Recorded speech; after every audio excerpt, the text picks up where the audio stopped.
It ain't no plan when you got a mixture of white in you. It ain't no plan for that. You just got the white devil and you have to accept it. It ain't no, you have to pay homage to the black beautiful God right here. And the goddess. You have to pay homage. We come first. It ain't no ifs, ands, buts about it. You half white, you got light skin, and it is what it is. You have to pay homage to it. You got that retarded shit and you're going to be acting retarded sometimes. You're going to be okay sometimes, but you got the black, and you going to have that white shit. So, you know what I'm saying? We're going to put you on the side of the line. Yenga and Kuma.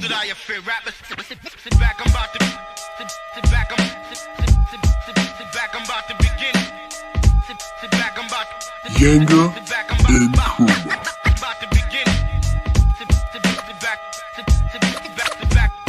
That's the reason that we don't get into the accolades. I support that, but I say that we have to move forward with the boycott. We have to offer the people an alternative. From the beatboxing, DJ Styles, they coming through. Nah, seriously, he's for the people. Ain't on anybody. We allow them to sit back and hate themselves. You see what I'm saying? And we watch them crumble while we out here trying to do for the people. All powers to the people and all powers to black people. Yenga and Kuma. So we back at you, man. Your boy Yang out here again with Noble. One of the things I want to talk about, so where does black supremacy go from here? I know I heard you talking about the long-term objective and goals, but I mean, where do you go from this point? You know, we see the steps and the progress you're making on educating the people. Is there any programs or social training that we're starting to prepare the people for these conditions and the change of government?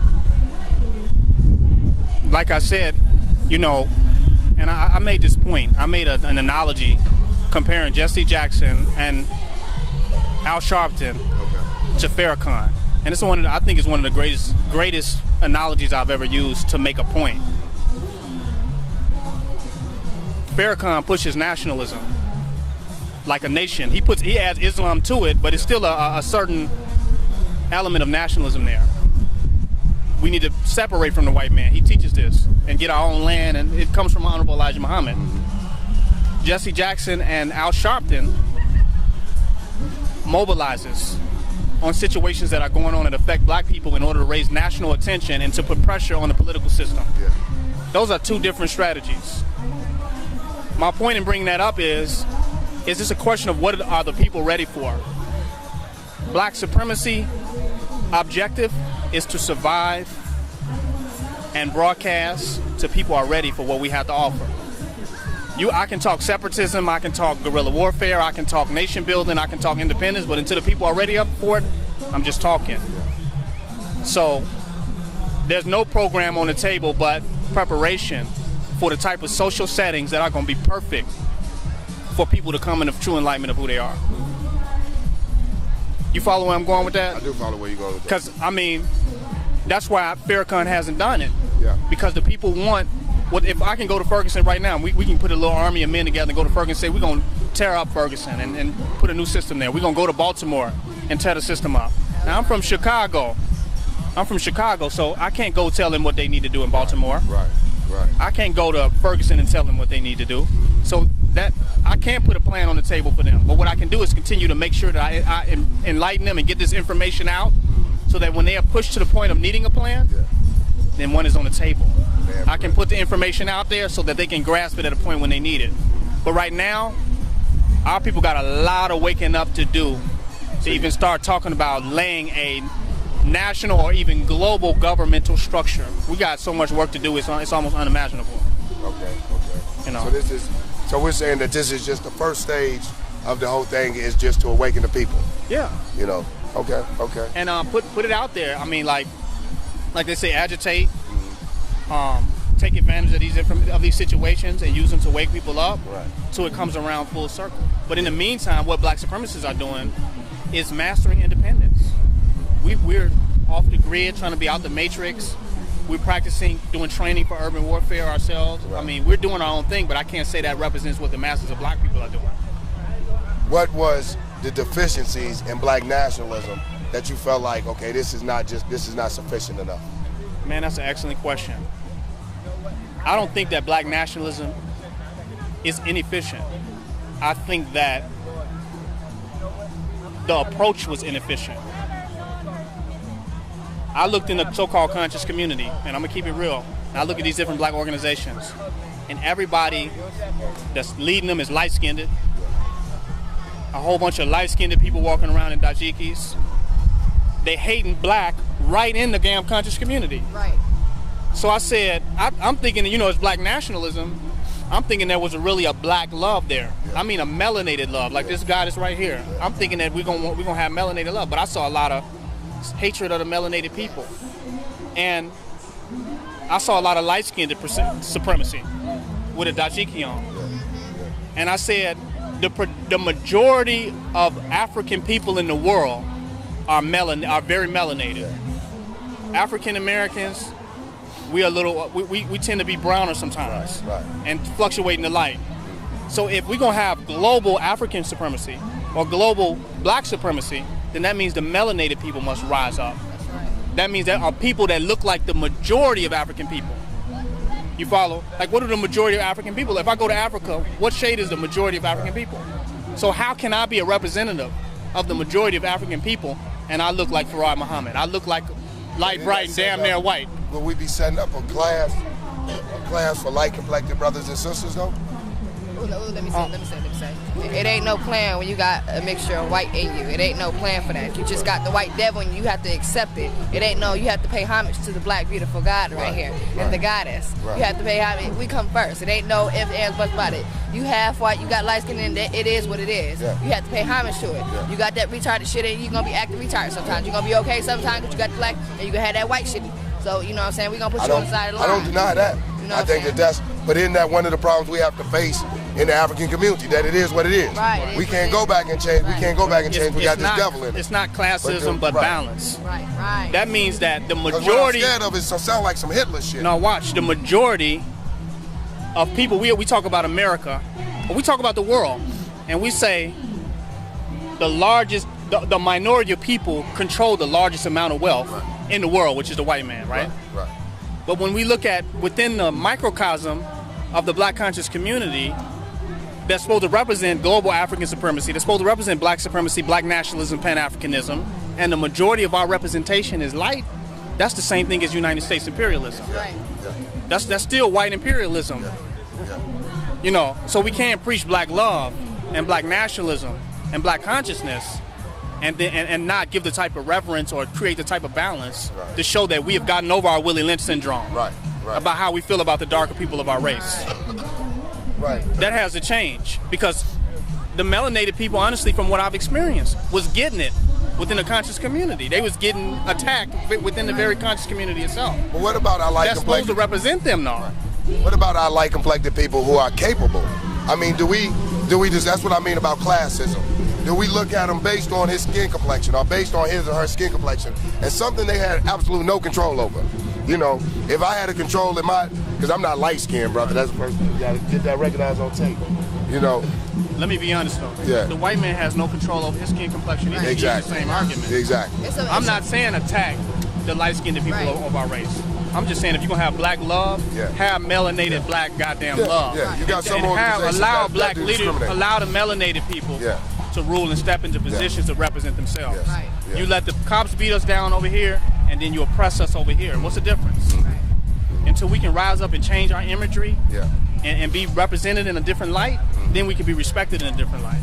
I can feel that. You know. You have something you want to add to that? We got young children that, you know, they hate themselves because of the dark skin they are. You know what I'm saying? The nappy hair they are. You know what I'm saying? And it's not the fact that we're trying to be racist or we're trying to hate the lighter skin, but we have to actually pay homage to who came first. You know what I'm saying? And, you know, just for the little kids, you know what I'm saying? Because they hate at times, you know what I'm saying, what they see on the TV, it ain't what they see in the mirror. So you have to at least start somewhere and represent somewhere. Yeah, I understand we've been mixed and we all got stuff in us, but we got to start somewhere. I agree with it. But the danger that I fear is that, you know, I have a light-complected son. The fear that I have of that is that I will be inbred in him self-hatred. You know what I'm saying? He has a homage for, like, his mother's dark-complected. I love dark-complected women. That's just my thing. You know what I'm saying? But I don't want to instill in him an inferiority because this devil committed a crime against his people. You know what I'm saying? That you're inferior to any man based on your skin complexion. Because that's the same thing I'm telling him about this goddamn white man. You inferior. He's trying to teach us you're inferior because you're too dark. And then I don't want brothers to teach him you're inferior because you're not dark enough. I got light children too. You know what I tell them? Please talk. Back the black man. Get behind the black man, man. Let's tear down imperialism and Willie Lynch. Okay. That's what I tell my children. Back up, I said, don't parade your light-skinned ass up there, man. Right. That's the black man. Yeah. Because I've noticed from experience, even to this day, they don't want to see no, i.e. nigga rule. They don't want to see no black, light-skinned people don't want to see no black man rule. They're intimidated by that. If you're a melanated leader, you're a gangbanger. If you're a light-skinned leader, you're a minister. You know what I'm saying? If you're a dark leader, you're a political prisoner. If you're a light-skinned leader, you're a politician. I mean, there are some situations contrary to that, but the majority, that's what I've been seeing. I mean, it's set up like that. I can't disagree with that. I think it just raises some good questions. I can't disagree with the way the system is set up. I'd be sitting here pulling your leg, and I wouldn't even attempt to insult your intelligence like that. But I think that's how I got to this point. I looked around and I was looking at light-skinned niggas. I'm like, y'all niggas don't want to see me rule. So I said, let me quit watering. Let me get to the point.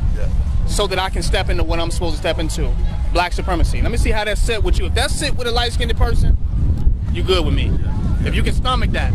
But if you feel bad about people that have been mistreated in America and pushed to the bottom and treated like they nothing, and now they stepping into their supremacy, if you got a problem with that, don't call yourself no black nationalist, man.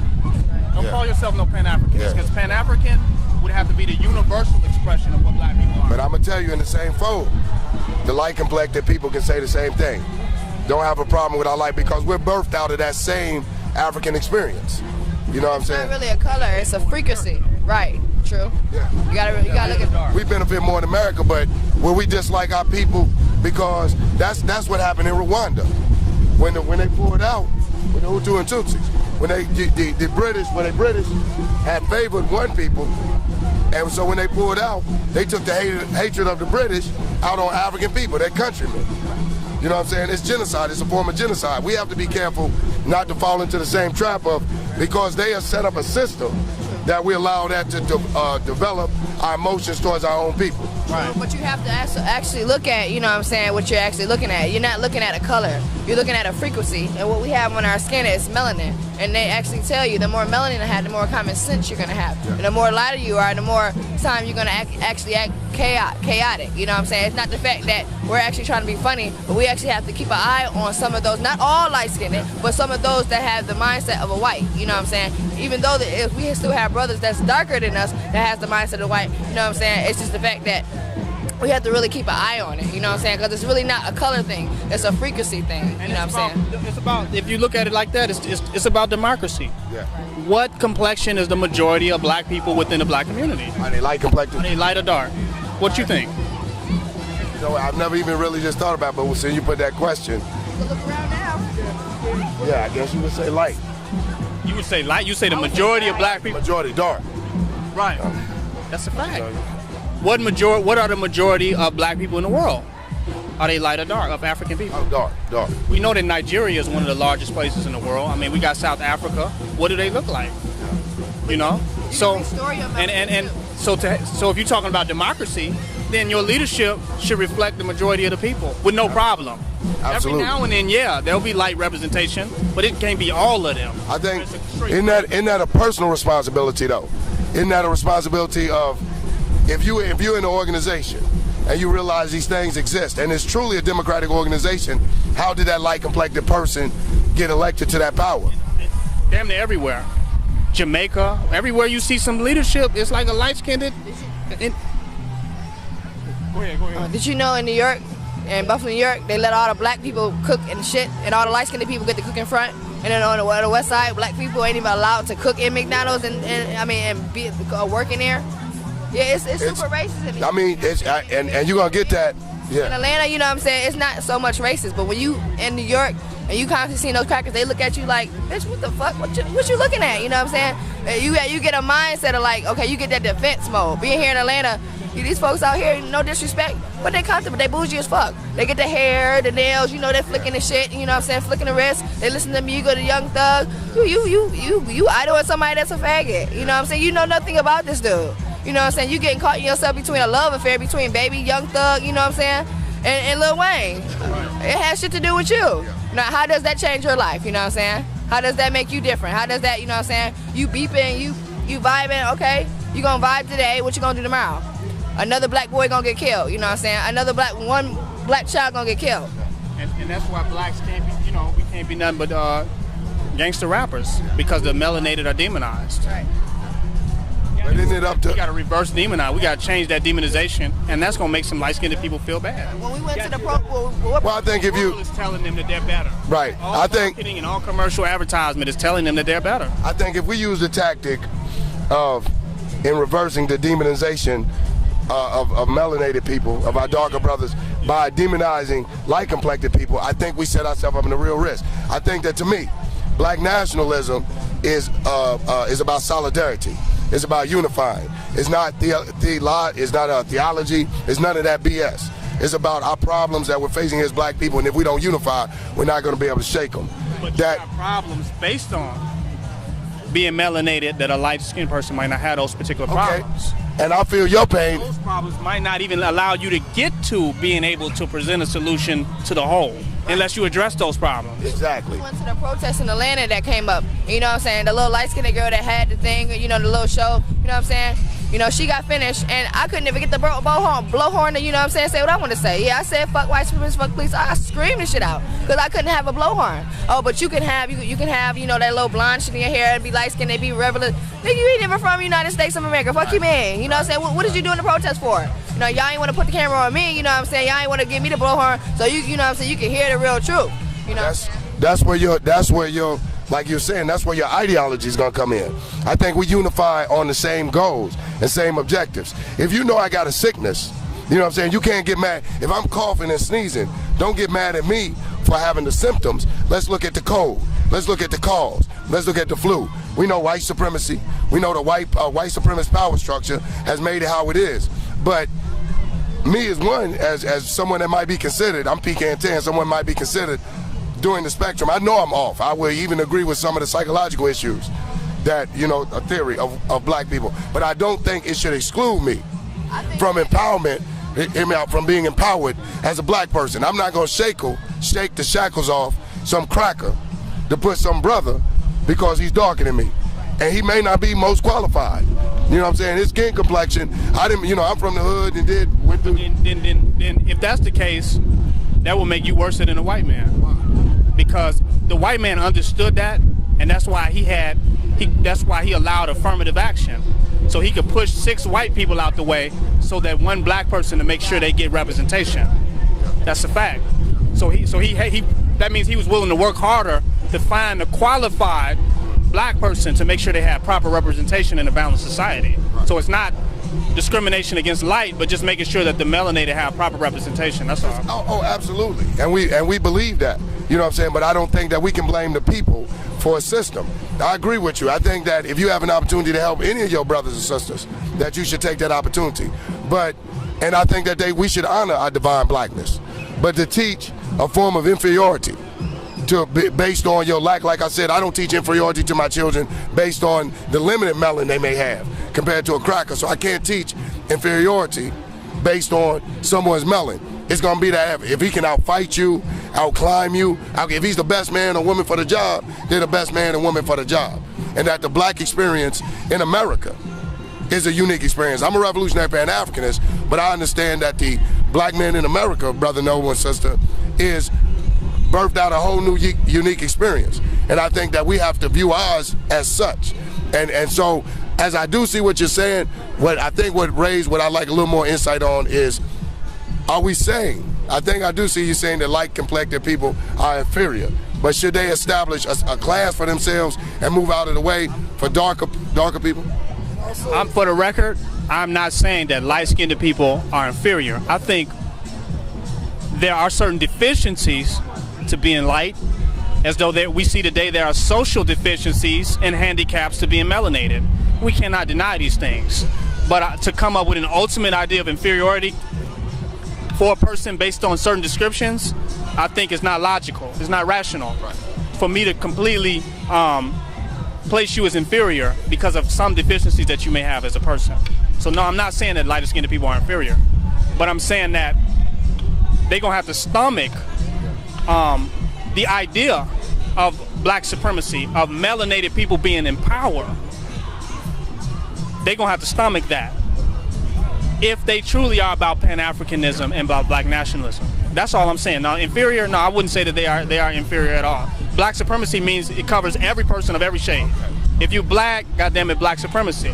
But you can't acknowledge black supremacy and have a problem with melanated people, where you're taking the white man's view on melanated people, and you're advancing in society, okay, not because of your blackness, you're advancing because your likeness to the white man, thus supporting white imperialism. Am I correct? You are correct. If you're advancing in society to be in light, and then using your advancement in society for being light to make yourself feel better than those that are dark, and to push those that are darker further down when you got a unique position, you know, not to remove. And I understand when light people say they're treated unfairly by melanated people. I understand that. I'm not saying they're without woe and they're without sufferings for what they are. But if we're gonna start talking about Pan-Africanism and black nationalism, you got to talk about melanin. You got to put melanin on the table. And that's what I see people do, putting melanin off the table. And when you put melanin on the table, you see people jumping back up from the table, man. Jaw about to break, you know what I'm saying? No, he's right. I can agree with that. But I think because it's such a sensitive subject, first of all, to acknowledge the crimes that has happened to us as a people, and why we have the different hues and shades. But I think that is a big pill to swallow, to have someone to sit there and really have to accept not only what happened, but that some of their people, are saying, and due to this, we don't feel like you at where we at. So it's not the question of melanin, it's not the question, to me anyway, and that was going to be my next question. Do you feel, is this a general statement? Do you feel this is subconsciously embedded in the mind of all light-complected people, or is it specific groups that have been indoctrinated to think this way? I'll let you get half of it. I'm not really attacking people. Because I don't think it's a personal attack at all on anybody. It's systematic, I believe. But just because it's systematic, it's acting itself out through persons, of which we have to defend ourselves with and deal with. Just let me give you an example. The Moorish Science Temple of America. They're so damn dark. I've never seen an organization filled with darker people in my life. From the ones I joined, it's some of the most melanated people in the Moorish Science Temple of America. But what are they preaching? That we're white power. They've been taught that black is so bad, and being black, that they joined the Moorish Science Temple of America to escape the unavoidable fact that they're black. Ain't that deep? That's how much these deeply melanated people have been oppressed by society. Well, now some of them are even saying white power. Yeah. If you tell me that is not a problem, so that's the problem that black supremacy is confronting. Right. We're raising the esteem, the self-value, and the need for position and proper representation in society of melanated people. But it all goes back to self, you know what I'm saying? Because when you're a light-skinned person, when you look at yourself in the mirror, regardless to how light you is, your mother or your father is black. So it goes back to self, regardless to if you feel bad when you still black man, it don't matter. It goes back to self. If you can't accept yourself, you know what I'm saying? I mean, you can't accept yourself. You can't accept your parents and your culture. You know what I'm saying? But it just goes back to fighting again. You know what I'm saying? It just goes back to fighting. It's how they split up the, you know what I'm saying, the Black Panthers. How they split up the women. You know what I'm saying? The women, women from the men. It's another tactic. How to split up the people. The light versus the dark. Back in Kemet, you know what I'm saying, it wasn't just one color of melanin. We rose from different shades of melanin. So it wasn't the fact that it was, you know what I'm saying, some of us a little golden brown, and some of us, a little blue-black, you know what I'm saying? But it all ranged, you know what I'm saying, all about that knowledge about self, you know what I'm saying, accepting self. And coming back to a realization that man and woman, black man and woman, create the universe, you know what I'm saying? I can agree with that. Yeah, and one last thing is that the melanin, when you talk about black nationalism, you got to be talking about all the groups I talk about in the black conscious community. They talk about we original people. They talk about they go into our DNA and who we are as a people in ancient Kemet. How do you deal with all that? But if I come to you as a melanated person and say black supremacy, you automatically feel a spite. You feel a certain way. You've been studying black supremacy all that time. That's what you've been saying. It's just when something that's more liking to the real thing shows up, because it's a costume party for a lot of people. Yeah, that's right. And a food party. Melanated people want power. We want fucking power. We don't want a costume. Yeah. That's why I don't have a dashiki on. I'm just dressed in regular clothes. I done got out the thrift store because I don't want a costume. Right. We want our goddamn power back. Exactly. But I know when we get our power back as melanin people, it's going to positively affect all black people. Yeah. Once we overthrow white supremacy, but it's going to take us to get our power back, because it's going to take the opposite to bring change. Yeah. It's not going to take people in the middle that's like, I got a job, I could be a politician, I'm Obama, I could overthrow it, I couldn't. They're in the middle. Yeah. It's going to take that black, angry militant pushed on the bottom. We will turn this shit over. Yeah. And that's what black supremacy is about, man. Yeah. Well, let me ask a question, because I know during the Haitian Revolution, you had Claude Lamont, who was a mulatto, you know, and he gathered all the mulattoes, and the way it was the way I interpreted it is that they feared that Dessalines and them and Toussaint, which were more melanated brothers, they didn't want to feel like they were going to be like, I guess his gripe was he wanted to share the power, but he didn't want to be, you know, I guess there was a struggle for power. So what I'm saying as a nationalist to all people is I'm saying, when can we come together at the table as equals? Like, I don't want to be Islam forced upon me. I don't want the more science forced upon me. When can we come together and respect our differences but be balanced? Well, that goes for the melanated and the light skin. One of the things, you know, that I would have to say to that too, being a black nationalist, is that's why, especially in Atlanta, you find a lot of this culture nationalist shit. You know what I'm saying? And I think that that's one of the biggest problems. We think that culture nationalism pushing an African culture or a Kemetic culture is going to be the sum all be all, is going to be our freedom. But our freedom, like you said, is going to be true empowerment. Until we, you know, even a light-complected brother, dark-complected, whatever, understand that our problems stem from the same source, that we're being oppressed. And I may have a slightly different one than you, being a little more melanated than me, but it's still the same problem coming from the same cracker. You know what I'm saying? So we have to devise a strategy that is going to address those issues. I think too many times, this is why I don't get into the debating and the back and forth. Too many times our people like entertainment. And we looking for another drug, another escape. And all of these, you know, cats, and shouts out to all you the homies in this, but y'all doing y'all thing with all of this Kemet and this and that. It's just escapism. And they're never really addressing the real issues that affect us. Because when I'm on that front line, I don't care if the brother's light, if he's dark, you know what I'm saying, as long as the brother's getting it in. But that's gonna be the brother. You know, I used to bang, and I had some of the homies was dark, some of us was light. And like you said, we all go through our drama. I can understand what you're saying by society accepting the light complected a little more, but I'm from the hood, where the melanated brothers was. So we had to fight a little harder amongst our own, because we was light complected, to show that we were tough. But one of the things that when we realize that we're fighting the same enemy, and that our objectives need to be political, economical, and social, and not just some cultural shit, then I think we'll start devising real strategies. Right. You know, the thing that has to be seen though is that we, yeah, because we are not all fighting the enemy the same. right. Most of those young children shot down in the streets were melanated, the majority of them. Right. I think the black man is, the black melanated man is at the bottom. When you want to change a situation and you're going to clean up the house, you want to start at the most filthiest room in the house. Right. You want to go to the bottom. Yeah. So the black melanated man is in the worst position in America. You got, women got more power in America, let's keep it real. They got more jobs, more resources, and more power. And light-skinned males have more resources and power within our society. The bottom is that melanated man in our society. So how can we claim to address the issues if we don't deal with the predominant, the worst symptom of the problem? Like, let me give you an example. It's like you having AIDS, and I'm treating you for a cold. Right. The AIDS of our situation is the hate of the black melanated man. That's right. That's the AIDS. That's right. The symptoms, yeah, our whole community get hit. We all go under, you know, we all dealing with racism, white supremacy. Who filling up the penal institution? Right. Right on. Right. The prison industrial complex. Black man. So you can't even let me know that you're serious of addressing the problem if you are intimidated about getting to the bottom of it. And that's for women too. It's like, if you can't see that the black man, I always say that, it's not just the women too. We live in a matriarchal society within our community with our women. They can't stomach a black man being in power. What's that black man, melanated man getting power? Calling the motherfucking police.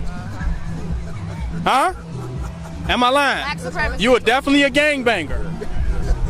Yep. But I know when we get to the root of the problem, it'll change for all shades and facets of the situation.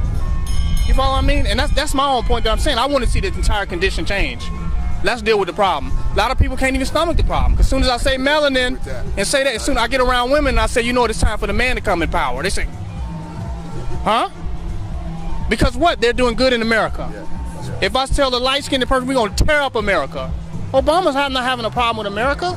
He's going to get a job. The talented tent, right? The talented tent is doing fine in America. So if you want to change it, you must go to the most radical aspect of it. You must go to the most destitute, the most attacked part of it. And when you can appeal to that group, then you can turn it over. Everybody else sitting pretty good, man. That's true revolution. I mean, there you have it, the arena, and I can't even disagree with that. I mean, you know, when you look at the root of the problem, the melanated brothers and sisters are being demonized. I think back to that time life when OJ, Trayvon, OJ looking like the negative. You know what I'm saying? And they lightening up Dr. King. Every time they get a new picture, Dr. King then got a little bit lighter. Brother, man, I really appreciate you sharing that with us.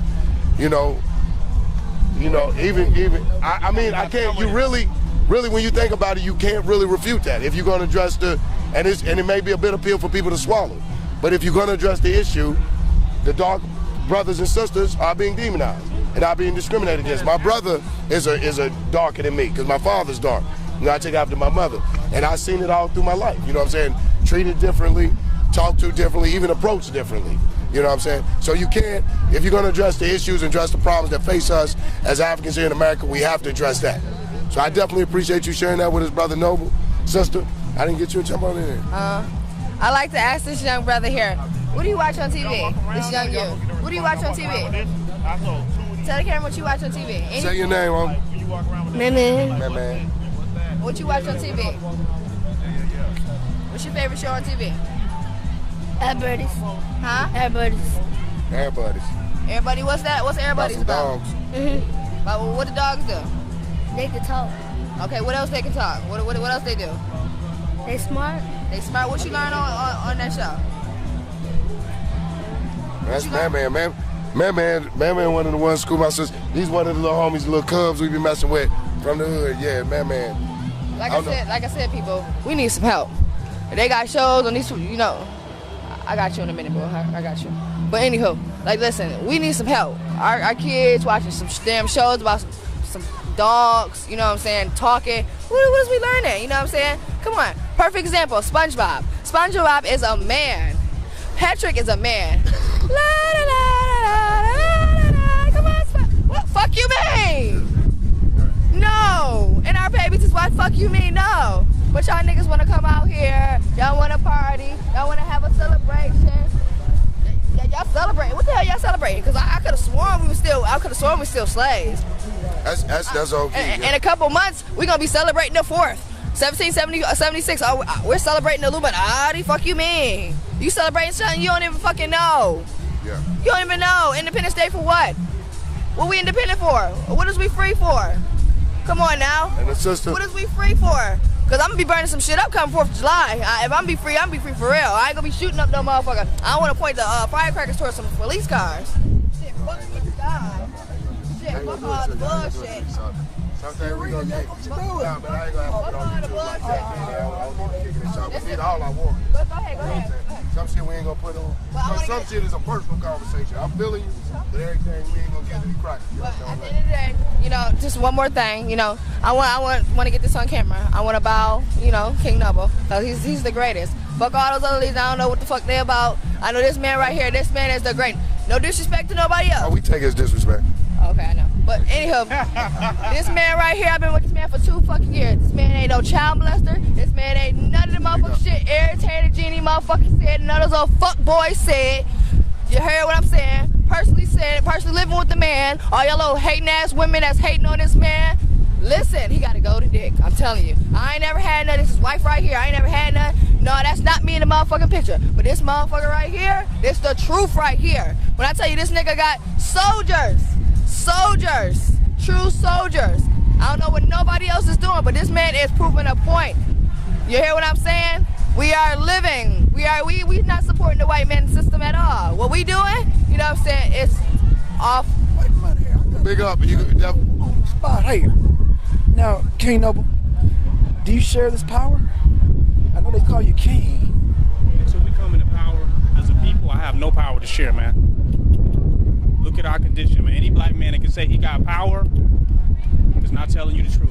I got strategy, I got tactics, I got compassion, I got patience. But power is something that we've yet to really totally harness as a people. Yeah, I feel that. So there's people sharing power with me. Maybe they sharing something with me.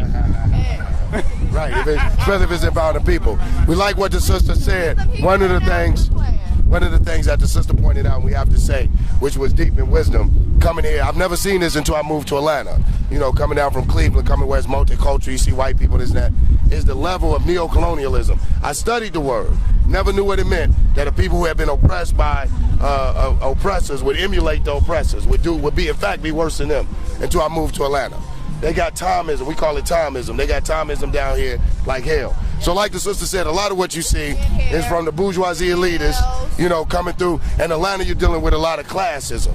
You know what I'm saying? And that's why the whole black nationalist thing down here is taking a little harder, taking a little longer to take hold, because you got the cultural nationalists who are the bourgeoisie elitists, and they don't want the masses, the homies, the bangers, all these people that we as the People's Party of Panther out here talking to the proletarian, the masses of the people, they don't want them empowered. And now to add a new gender to that, our melanated brothers, you know what I'm saying? I'm always advocating for the downtrodden, but especially our melanated people.